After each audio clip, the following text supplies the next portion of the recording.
नमस्कार विद्यार्थियों, आपका पुनः ऑनलाइन कक्षाओं में स्वागत है।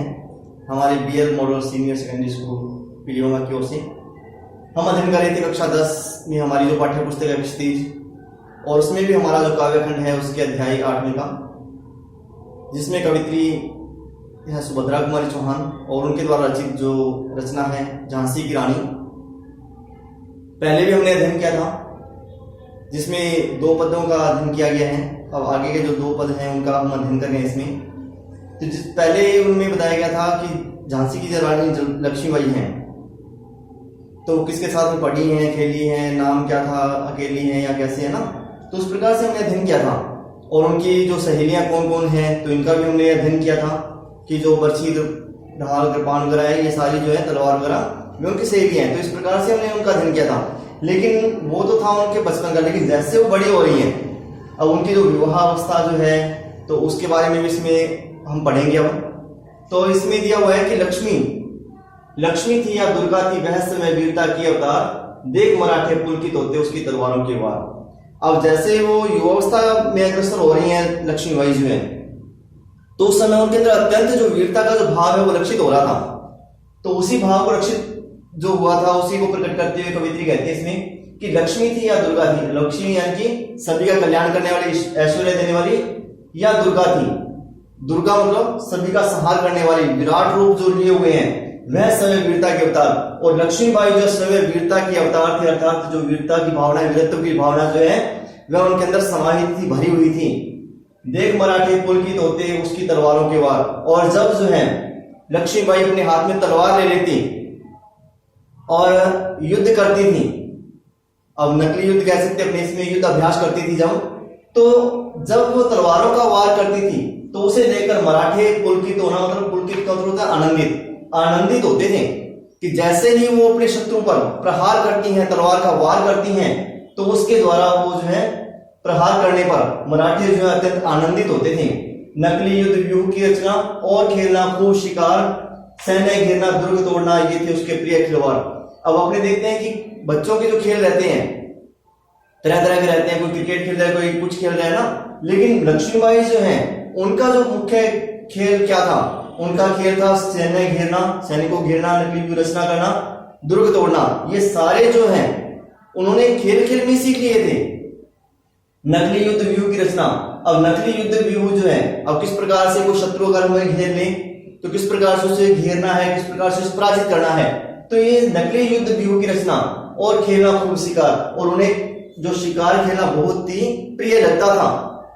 सैन्य घेरना, दुर्ग तोड़ना, ये थे उसके प्रिय खिलवाड़। अब सैनिकों को घेरना, अब शत्रु को किस प्रकार से घेरा जाए, किस प्रकार से उसके दुर्ग को तोड़ा जाए, उस पर अधिकार किया जाए, ये सभी उनके प्रिय खिलवाड़ थे, अर्थात प्रिय खेल थे। किसके खेल थे? झांसी की रानी लक्ष्मीबाई के। महाराष्ट्र को देवी उसकी भी आराध्या भवानी थी, बुंदे के हर बोलों के मुंह है, हमने सुनी कहानी थी, खूब लड़ी मर्दानी, वह तो झांसी वाली रानी थी। अब इसमें कवित्री कहती हैं कि महाराष्ट्र की कुल देवी जो है, जो साक्षात भवानी जो है, वे उनकी आराध्या थी, अर्थात किसी अन्य देव का वो ध्यान नहीं करती थी। दुर्गा जो है, भवानी जो है, उन्हीं को ही इन्होंने अपनी जो कुल देवी माना हुआ था, और वे महाराष्ट्र की जो कुल देवी है वे उनकी आराध्या थी। बुंदे के हर बोलों के मुंह है, हमने सुनी कहानी थी, खूब लड़ी मर्दानी, वह तो झांसी वाली रानी थी। अब कवित्री इसमें कहती है कि बुंदेलों के, जो बुंदेलखंड के हरबोले जो हैं, जो वहां की प्रशंसा गुणगान करने वाले हैं, जो चार भाट है वहां के, तो उनके मुंह से हमने एक कहानी सुनी है कि खूब लड़ी मर्दानी, वह तो झांसी वाली रानी थी। वह जो झांसी की रानी लक्ष्मीबाई हैं, वह मर्दों के समान, पुरुषों के समान वीरत्व को धारण किए हुए युद्ध करने वाली थी, वे मर्दानी थी। वास्तव में हुई वीरता की वैभव के साथ सगाई झांसी में, ब्याह हुआ रानी बन आई लक्ष्मीबाई झांसी में। अब ये तो थी उनकी बाल्यावस्था, किशोरावस्था की बात, लेकिन जब वे वयस्क हो गई हैं तो उनकी जो शादी है झांसी के जो राजा हैं गंगाधर राव, उनके साथ में जो शादी हो रही है, तो उस समय वहां की स्थिति क्या थी झांसी की, तो उसी का वर्णन इसमें कवित्री कर रही है। हुई वीरता की वैभव के साथ सगाई झांसी में। अब वीरता का जो परिचय है वो किसके लिए लिया गया है, क्योंकि वीरता, वीरत का अवतार इसमें झांसी की रानी लक्ष्मीबाई को माना गया है, और वैभव जो है वो गंगाधर राव के लिए, क्योंकि ऐश्वर्य जो सुख साधन जो है, तो उसका प्रतीक यहाँ पे वैभव है। कि हुई वीरता की वैभव के साथ सगाई थी झांसी में, कि वीरता की जो वीर अर्थात इसमें अपने ले रहे तो जो लक्ष्मीबाई है उनका है, और वैभव जो है वो गंगाधर राव के लिए, कि वीरता और वैभव की जो सगाई है वो हो चुकी है। लक्ष्मीबाई और गंगाधर राव की सगाई झांसी में हो चुकी है। ब्याह हुआ रानी बन आई लक्ष्मीबाई झांसी में, और विवाह होने के बाद में जो रानी बनकर वह लक्ष्मीबाई है वो झांसी में आ गई हैं। राजमहल में बजी बधाई खुशियां छाई झांसी में, सुबट बुंदेलों की रुदावली सी वह आई झांसी में। अब कवित्री कहती है इसमें कि राजमहल के अंदर बधाइयां यानी कि खुशियां, उनको बधाइयां मिलने लग गई हैं, चारों ओर झांसी में खुशियां छाई हुई हैं। और सुबट यानी कि वहां के जो चारण घाट हैं, तो बुंदेलों ने विरुदावली यानी कि एक वीरता का जो गीत है वो गाना प्रारंभ कर दिया है। ऐसे लगता है कि जो वीरता की साक्षात मूर्ति जो है वो झांसी में आ गई है। चित्रा ने अर्जुन को पाया, शिव से मिली भवानी थी, बुंदेले हर बोलों के मुंह है, हमने सुनी कहानी थी, खूब लड़ी मर्दानी वह तो झांसी वाली रानी थी। अब चित्रा ये सुमित्रा के लिए कहा गया कि जिस प्रकार से सुमित्रा ने अर्जुन को प्राप्त किया था, और जिस प्रकार से पार्वती ने भवानी थी मिली भवानी का मतलब पार्वती से है, जिस प्रकार से पार्वती ने भगवान शिव को प्राप्त किया था, उसी प्रकार से ही लक्ष्मीबाई ने भी गंगाधर राव को प्राप्त किया था। अर्थात दोनों का जो मिलन है ऐसे प्रतीत हो रहा है कि जैसे शिव और पार्वती का हो, अर्जुन और चित्रा अर्थात सुमित्रा का हो। बुंदेले हर बोलों के मुंह है, हमने सुनी कहानी थी, खूब लड़ी मर्दानी वह तो झांसी वाली रानी थी। अब कवित्री इसके अंदर फिर जो वीरत्व की भाव है, क्योंकि हमारी जो इस कविता का जो भाव है वो ओजपूर्ण है, वीरत्व की भावना है इसमें, तो ओजगुण से परिपूर्ण ये झांसी की रानी कविता इसमें दी गई है।